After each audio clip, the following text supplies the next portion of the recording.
오늘 말씀은 우리 갈라디아 5장에 있는 말씀, 성령의 9가지 열매라고 되어 있는 그 부분, 이것이 성령의 열매인지 아니면 예수님의 열매인가 하는 부분을 우리가 한번 살펴보겠습니다. 갈라디아 5장을 보면 오직 성령의 열매는 사랑과 희락과 화평과 오래 참음과 자비와 양선과 충성과 온유와 절제니 이 같은 것을 금지할 법이 없느니라라고 기록되어 있습니다. 성령의 9가지 열매 너무나 우리 잘 아는 말씀들이죠. 사랑, 희락, 화평, 인내, 자비, 양선. 양선은 선함을 말하는 것이죠. 충성, 온유, 절제. 이것이 성령의 역사를 통해서 열리는 열매들이라고 성경은 기록하고 있습니다.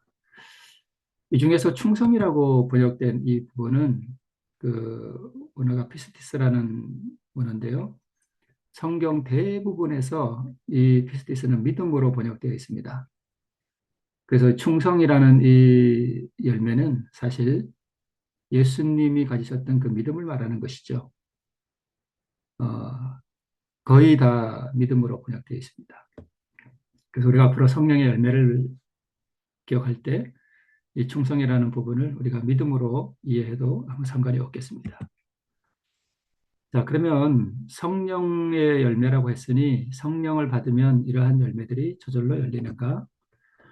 어떤 분들은 성령을 충만하게 받으면 우리가 이러한 열매들을 받고 또 우리가 구원의 어떤 그런 자격 이런 것들을 얻게 되는가 이렇게 생각하는 분들이 간혹 계신 것 같습니다. 물론 이것이 성령의 열매가 아닌 것은 아니죠. 그렇다면 우리가 먼저 예수님이 이 땅에 오신 그 사명이 무엇인지 우리가 한번 보면 어떤 분들은 예수님께서 이 땅에 오신 그 사명 중에 우리에게 순종의 모본을 보여주시기 위해서 오셨다는 부분을 특별히 강조하는 분들이 있습니다. 물론 예수님께서 우리에게 순종의 모본을 보여주시기도 하셨죠. 또 어떤 분들은 예수님께서 우리를 위해 대신 죽어주시기 위해서 이 땅에 오셨다라고 하시는 분들도 간혹 있다는 것을 보게 되었습니다. 요한복음 5장에 보면 진실로 너에게 이르노니 내 말을 듣고 또 나 보내신 이를 믿는 자는 영생을 얻었고 심판에 이르지 아니하나니 사망에서 생명으로 옮겼다라고 기록되어 있고요. 또 진실로 진실로 너에게 이르노니 죽은 자들이 하나님의 아들의 음성을 들을 때가 오나니 곧 이때라 듣는 자는 살아나리라라고 기록되어 있습니다. 여기 죽은 자들이 나옵니다. 이 죽은 자들이 누군가? 먼저 우리가 아담은 언제 죽었는가 하는 부분을 좀 살펴보면 아담은 사실 어떻게 보면 2번 죽었습니다. 첫 번째, 선악과를 먹었을 때 의와 빛의 옷을 잃어버림이 사실 근본적인 죽음입니다. 창세기 2장 17절에 먹는 날에는 정령 죽으리라 하신 하나님의 말씀처럼 아담이 선악과를 먹었을 때 그는 의를 잃어버렸고 또 빛의 옷을 잃어버렸습니다. 이것이 사실 근본적인 죽음입니다. 그래서 하나님의 말씀을 듣고 믿는 자들은 또 죽은 자들이 하나님의 아들의 음성을 들을 때가 오나니 곧 이때라 하신 그 죽은 자들은 육체의 죽음을 말하는 것이라고 우리가 해석할 수도 있지만 근본적인 것은 바로 이 의와 빛의 옷을 잃어버린 우리 인생들을 말하는 것이라고 또 무게를 둘 수 있겠습니다. 아담의 육체적인 죽음은 930세 때 죽었습니다. 성경은 육체의 죽음을 사실 죽음이라 하지 않고 잠자는 것이라고 이렇게 표현하고 있죠. 로마서 5장 15절은 한 사람의 범죄를 인하여 많은 사람이 죽었다라고 기록되어 있습니다. 어떤 사람은 한 사람의 범죄를 인하여 많은 사람이 죽었기 때문에 모든 사람은 죽은 게 아니다라고 이렇게 말씀하는 분들도 간혹 있는 것을 보게 되었습니다. 그런데 고린도전서 15장 22절에서는 아담 안에서 모든 사람이 죽었다라고 이렇게 기록하고 있죠. 아담이 선악과를 먹는 순간 아담의 허리 안에 있었던 모든 인류는 아담과 함께 다 죽은 것입니다. 여기서 말하는 이 죽음은 생물학적인 죽음이 아니라 의를 잃어버린 근본적인 죽음을 말하는 것이죠. 그러면 예수님이 우리를 위해 대신 죽어주러 오셨는가? 사실 모든 인류는 아담 안에서 다 죽었습니다. 그렇다면 우리는 이미 다 죽었는데 예수님이 우리 대신 죽어주시기 위해서 오셨다? 대신 죽어주기 위해서는 그 대상이 살아있을 때나 가능한 것입니다. 마태복음 8장에 보면 어떤 제자가 예수님을 따라가는데 부친이 돌아가셨나 봅니다. 그래서 내 부친을 먼저 장사하게 허락해 달라고 하는 요청을 들었을 때 예수님께서 말씀하시기를 죽은 자들로 저희 죽은 자를 장사하게 하고 너는 나를 쫓으라 이렇게 말씀하셨습니다. 앞에 있는 죽은 자들은 성령의 열매가 없는, 즉 의가 없는 사람들을 말하는 것이고 죽은 자들은 바로 이 제자의 부친을 말하는 것이겠죠. 여기서 뒤에 죽은 자는 생물학적으로 죽은 사람을 말하는 것이고 앞에 있는 죽은 자는 바로 이 하나님의 의, 그 영원한 생명으로부터 단절된 사람을 말하는 것이겠죠. 그래서 죽은 사람에게 필요한 것은 대신 죽어주는 것이 필요한 것이 아니라 생명이 필요합니다.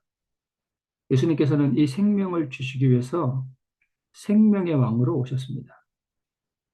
우리는 이미 다 죽었는데 이미 죽은 우리를 위해 대신 죽은들 그것이 무슨 소용이 있겠습니까? 그래서 죽은 이에게 필요한 것은 대신 죽음이 아니라 바로 그 생명이 필요합니다. 우리가 이 생명을 얻는 데는 두 가지 조건이 있는데요. 그 첫 번째는 생명을 내어놓는 분이 율법을 온전히 지킨 의로운 생명이 필요합니다. 불멸의 생명이어야 합니다. 파생된 생명은 본질적으로 남에게 양도할 수가 없습니다. 그것은 불가능한 일입니다. 그래서 스스로 생명을 가지신 분만이 생명을 나누어 줄 수가 있습니다. 왜 율법을 온전히 지킨 의로운 생명이 필요한가 하면 인간이 그 율법을 범했기 때문입니다. 그리고 그 율법을 범한 아담 안에서 모든 인류가 죽었기 때문입니다. 두 번째 조건은 이 영원한 생명을 얻기 위한 조건에 바르게 응한 사람이 받습니다. 그 조건이라고 하는 것은 자기의 죄를 드리는 것을 말합니다. 그것이 조건입니다. 그래서 십자가의 희생이 죄를 용서하기 위한 그러한 희생인가? 아니면 생명을 주기 위한 행위인가? 우리가 흔히 십자가의 희생은 죄를 용서하기 위한 것이라고 보는데요. 물론 그 말도 맞습니다만은 그러나 십자가의 희생이 그 진정한 의미는 단순히 죄를 용서하는 어떤 그런 것들을 넘어서 생명을 주는 행위입니다. 십자가에서 예수님이 희생하신 그 희생은 어떤 죄를 용서한다라기보다는 생명이 없는 죽은 자에게 자기의 생명을 포기하고 그에게 내어주는 것을 말합니다. 어, 누군가가 누구를 위해서 팔 한쪽을 내어주는 것은 완전한 희생이 아닙니다. 그러나 누군가가 누군가를 위해서 자기 심장을 내어주는 것은 완전한 희생입니다. 예수님께서 십자가에서 돌아가신 것은 어떤 용서의 개념보다는 물론 그것도 있지만 심장이 멎은 죽은 자를 위해서 자기의 심장을 내어주는 그러한 행위라고 보는 것이 우리가 십자가를 더 온전히 이해하는 것이라고 볼 수 있겠습니다. 그래서 율법을 온전히 지킨 의로운 생명을 예수님께서는 십자가에서 내어 놓으셨습니다. 십자가에서 예수님의 고통은 죽은 죄인들에게 자기의 생명을 영원히 포기해버리는, 인간이 이해할 수도 없고 가히 영원토록 다다를 수도 없는 아, 그 무한한 희생, 자기의 그 영원한 불멸의 생명을 인간을 위해서 완전히 내어주는 그러한 희생이 십자가에서 이루어졌습니다. 이것을 우리는 그리스도 우리의 의라고 합니다. 그리스도 우리의 의, 바로 사랑과 희락과 화평과 오래 참음과 자비와 양산과 충성과 온유와 절제. 이 성령의 9가지 열매는 바로 그리스도 우리의 의라고 하는 그 한 열매 안에 다 들어 있습니다. 우리가 흔히 알기로 갈라디아 5장 22절에 그 성령의 9가지 열매는, 성령의 열매는 할 때 열매가 단수라는 것을 우리가 익히 잘 알고 있습니다. 한 열매 안에 다 들어 있는 것이죠. 그래서 이 열매들은 사실 내가 열매를 맺는 것이 아니라 이미 이루어진 이 열매를 우리는 받는 것입니다. 이것이 성령의 열매입니다. 그래서 예수님께서는 바로 이 열매를 만들러 이 땅에 오셨고, 그래서 예수께서 우리에게 주시는 이 의는 이 땅에서 율법을 온전하게 지킨 완성품으로서의 의입니다. 완전하게 이루어진 의. 그래서 우리가 이 성령의 9가지 열매라고 하는 이 예수 그리스도의 의를 우리가 받아서 이 의를 가지고 또다시 우리가 그것을 이용해서 율법을 지키는 것이 아닙니다. 이 예수님의 의 자체가 신의 성품으로서 이 땅에서 예수님께서 이루신 것이고, 이 의를 받으면 그 순간 우리가 율법을 다 지킨 것으로 아버지 하나님께서 그렇게 여겨주십니다. 여겨주신다는 의미는 이것이 원래 우리 것이 아닌데 우리의 것으로 여겨주신다는 그런 의미도 있고요. 또 하나는 이 예수님의 의를 우리가 받았을지라도 우리 안에는 여전히 마귀의 본성이 남아있기 때문에 이 두 가지가 사실 우리의 마음속에서 혼용되어 있습니다. 그러나 하나님께서는 우리 안에 여전히 우리의 자아, 우리의 마귀 본성이 남아있을지라도 우리가 완전히 그리스도의 의를 받아서 의로운 사람이라고 여겨주신다는 그런 의미도 있습니다. 그래서 우리가 만약에 처음 돈 많은 우리 이재용 씨에게 우리가 만약에 100억을 받으면 그 순간 우리는 부자가 되는 겁니다. 이 100억을 가지고 또 무슨 장사를 해서 무엇을 남겨야 우리가 부자가 되는 것이 아닌 것 같습니다. 100억을 받으면 그 순간 우리는 100억 부자가 되죠. 마찬가지로 우리가 성령의 9가지 열매, 예수 그리스도의 그 의를 받으면 그 순간 우리는 율법을 온전하게 지킨 그 의인으로 우리 하나님 아버지께서 우리를 그렇게 여겨주십니다. 그래서 성령의 이 9가지 열매는 우리가 사실 오해하지 말아야 할 것이 무엇이냐면 성령께서 자신의 것을 주시는 것이 아닙니다. 이 성령의 9가지 열매는 예수 그리스도께서 인성으로 이 땅에서 이루신 완전하신 그 의 안에 다 포함되어 있는 신의 성품들입니다. 그래서 이 성령의 9가지 열매는 율법의 요구를 완전하게 충족시킨 그 완전한 그리스도의 의입니다.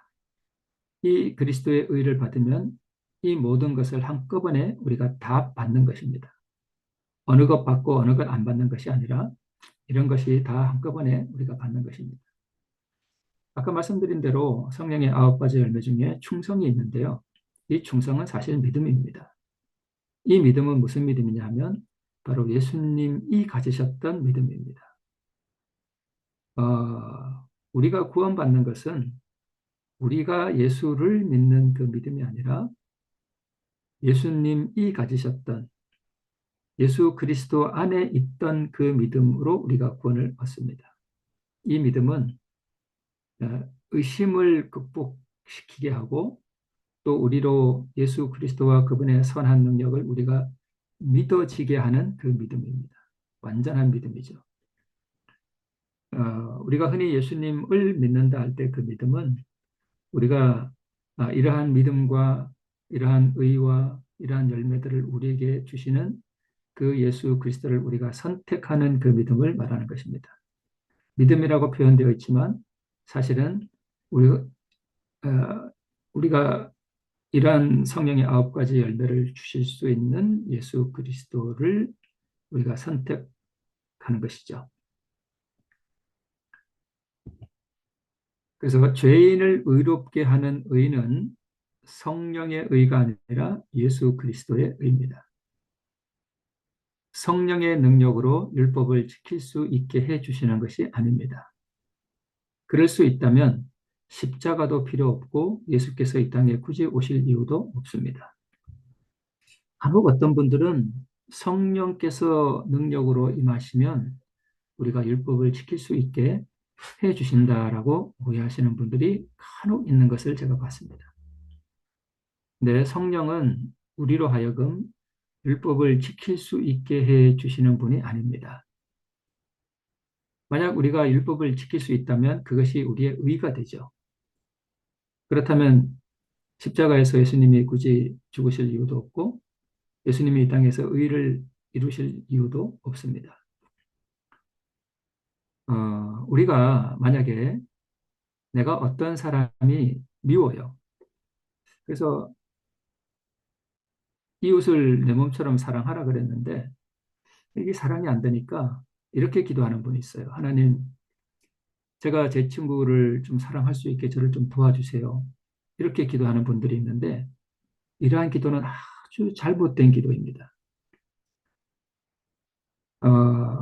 예수님이 우리를 이렇게 좀 도와주시면 내가 저 사람을 사랑할 수 있게 해주시는 것이 복음이 아닙니다. 복음은 뭐냐 하면 먼저 우리는 나는 내 몸에서 나온 내 자식이라도 내가 사랑할 수 없다는 사실을 인정을 해야 됩니다. 내가 내 원수를 사랑할 수 있는 아무 힘이 내게 없다는 사실을 우리가 절감하고 처절하게 하나님 앞에 고백하는 것이 먼저입니다.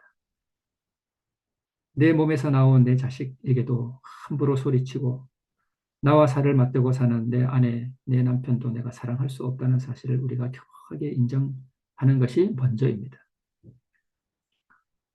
그래서 우리는 내 몸에서 나온 내 자식도 사랑할 수 없기 때문에 내 몸에서 나온 내 자식을 너무나 사랑하시는 그 율법의 의를 온전히 이루신 내 자식들을 사랑하는 예수 그리스도의 그 마음을 내가 받, 받, 받는 것이 복음입니다. 내가 내 이웃을 사랑할 수 있게 나를 도와주시는 분이 하나님이 아닙니다. 만약 그렇게 우리가 의를 이룰 수 있다면 예수님이 이 땅에 오실 이유가 없습니다. 그냥 성령 보내시고 성령께서 우리를 좀 도와주시면 우리가 율법을 온전히 지킬 수 있다면 말입니다. 우리가 상식적으로 생각해도 그렇습니다. 그래서 우리 갈라디아 5장 18절을 보면 너희가 만일 성령의 인도하시는 바가 되면 율법 아래에 있지 아니하리라 하는 말씀이 있습니다. 성령은 우리를 인도하시는 분입니다. 어디로 인도하는가 하면 십자가 아래로 가서 예수 그리스도께서 내놓으신 그 의와 생명을 받도록 우리를 그리로 인도하시는 분이에요. 근데 여기에 되면하는 말씀이 있는데요. 이것이 되기 위해서는 성령께서 이렇게 감화를 통해서 우리를 그리로 인도하시죠. 우리가 십자가를 바라볼 때 우리의 마음이 감동되는 것은 성령의 역사입니다. 성령의 감화와 역사가 없으면 우리가 이것을 이룰 수가 없죠. 그래서 성령의 감화가 우리를 인도하시려면 인간편에서 그 성령의 감화에 자기를 복종시켜야 됩니다.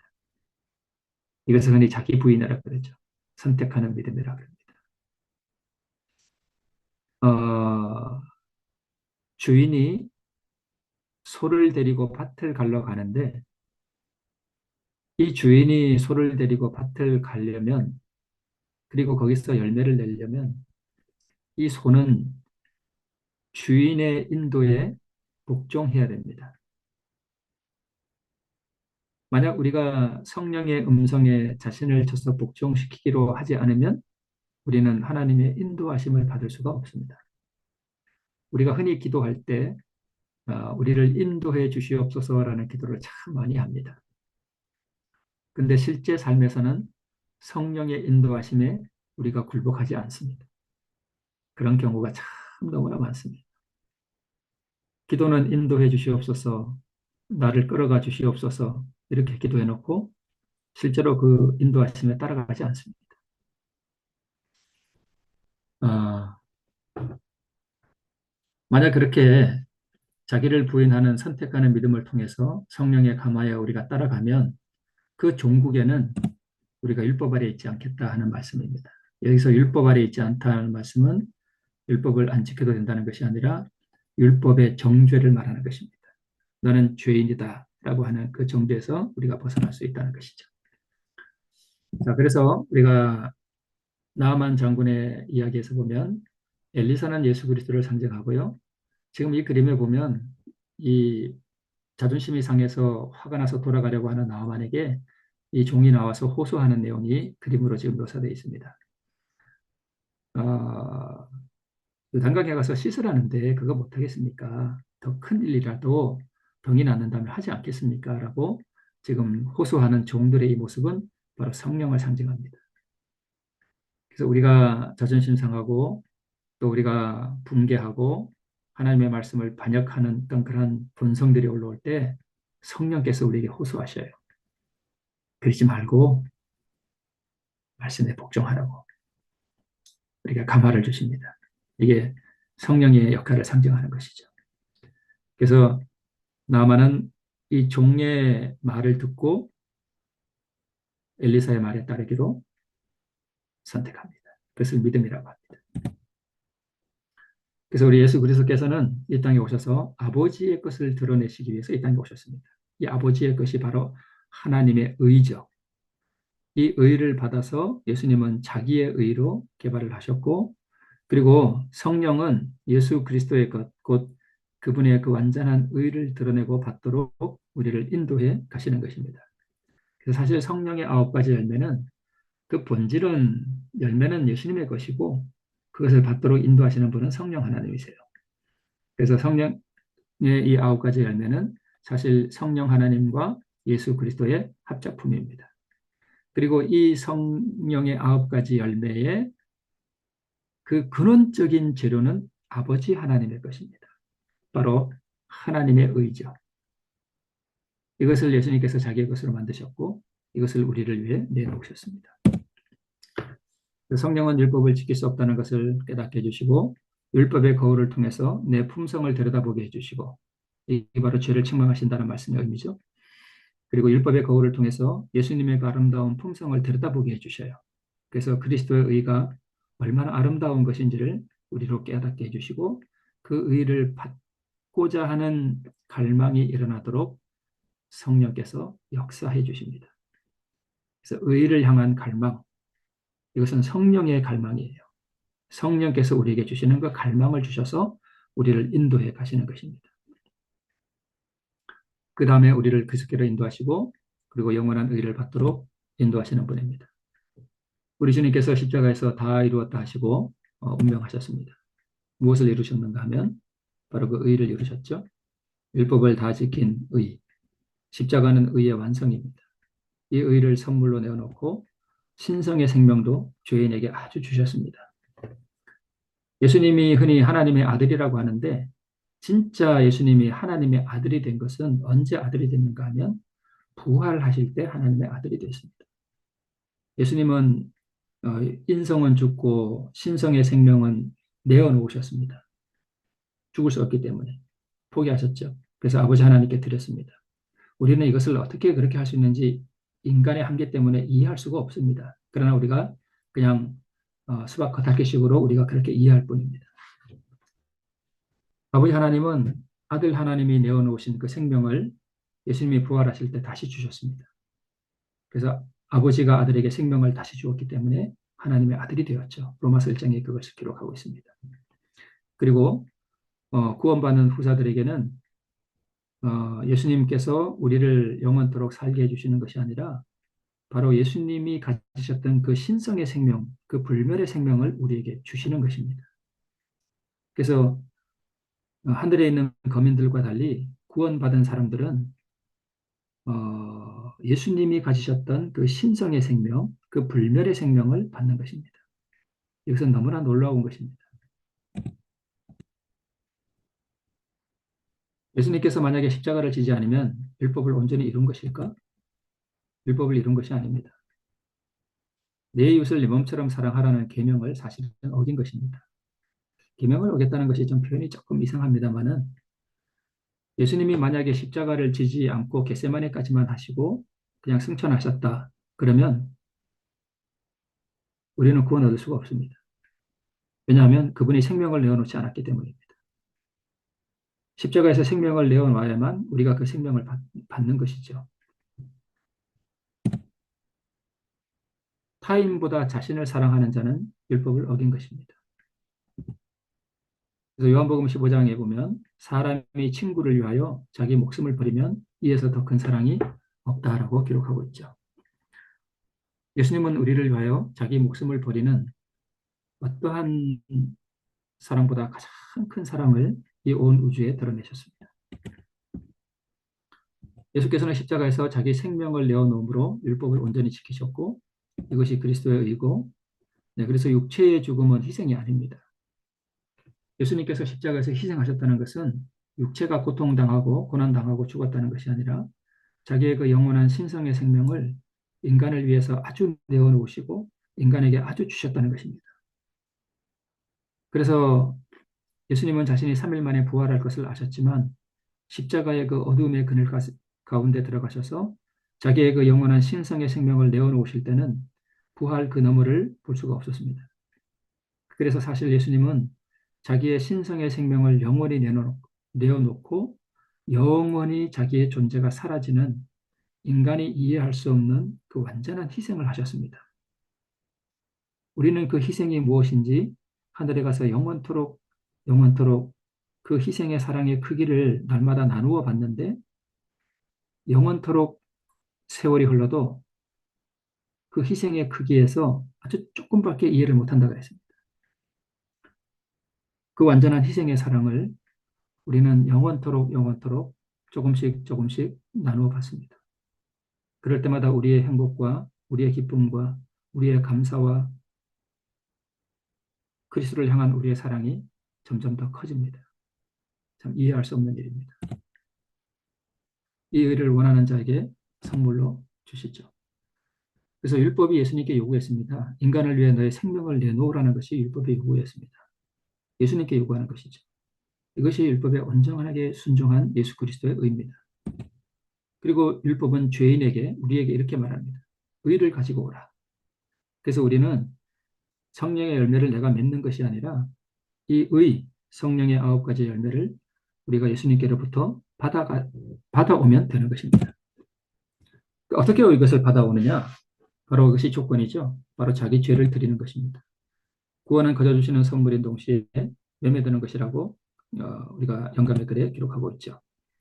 바로 마태복음 13장에 자기의 소유를 다 팔아 밭과 진주를 사는 경험이 바로 자기 죄를 드리는 경험으로서 같은 것을 말하고 있는 것입니다.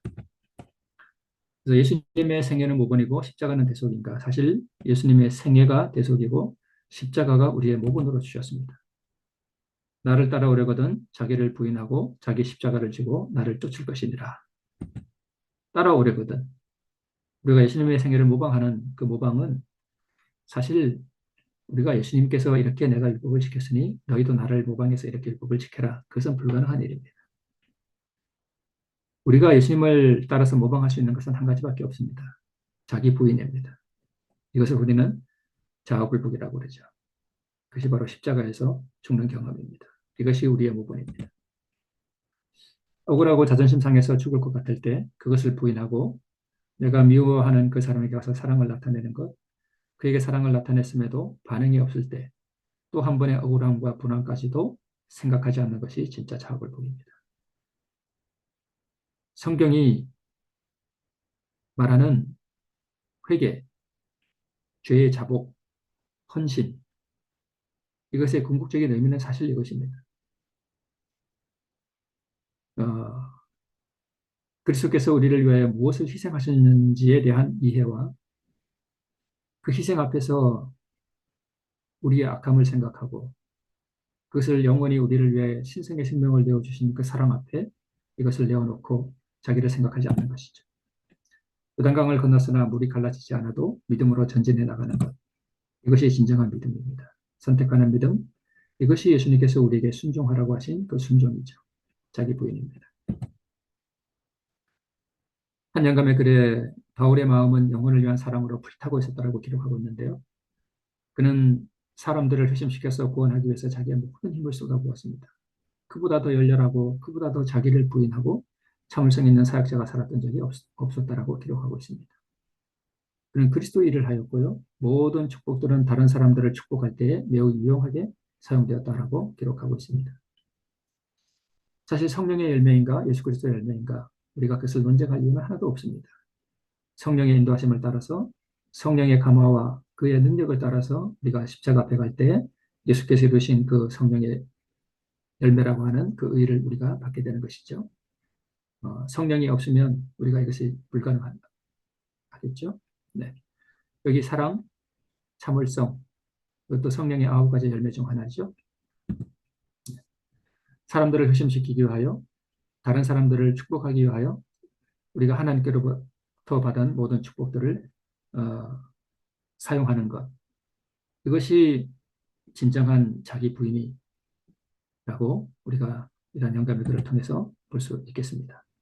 성령의 세미한 음성에 자신을 복종시키기로 결정할 때 우리가 흔히 말하는 인도하심을 받게 되고요. 열매는 그리스도의 것이나 감화와 힘은 바로 성령의 인도하심을 따라서 우리가 가능하는 것이죠. 자기를 부인한다는 것은 내가 구원받기 위해 골몰하기보다는 나를 잊어버리기로 하고 타인의 구원을 위하여 내가 받은 축복들을 사용하는 것입니다. 방금 보았던 바울의 생애가 바로 그것이죠. 이것이 진정한 자아굴복입니다. 나의 오늘 하루가 그런 날이 되기 위하여 내가 오늘 하나님께로부터 받은 것들을 나를 위하여가 아니라 다른 사람을 위하여 사용하는 진정으로 자신을 부인하고 자기 십자가를 지고 오늘도 예수님을 쫓아가는 귀한 하루가 되기를 모두가 소망하면서 말씀을 드립니다. 기도하겠습니다. 하나님 아버지, 측량할 수도 없고 또 우리가 이해할 수도 없는 사랑을 통하여 아들을 이 땅에 보내시고 아들께서 또한 우리를 위하여 자기의 영원한 신성의 생명을 내어놓는 인간이 가히 이해할 수도 없고 다다를 수도 없는 그 희생을 통하여 우리에게 영원한 의, 성령의 9가지 열매를 주심을 감사를 드립니다. 이제 우리가 나를 잊어버리기로 하고 타인을 위하여 나의 가진 것을 축복으로 내어줄 수 있는 의에 동참하는 우리 모두가 되게 우리를 인도해 주시기를 기도드립니다. 오늘도 우리를 향한 구주의 사랑과 자신보다 더 중한 아들을 내어주신 아버지 하나님의 사랑에 또 성령의 세미한 감화에 우리가 그 음성을 듣고 온전히 예수님을 따라 동행하는 하루가 될 수 있도록 오늘 우리를 붙들어 주시옵소서. 예수님의 이름으로 기도합니다.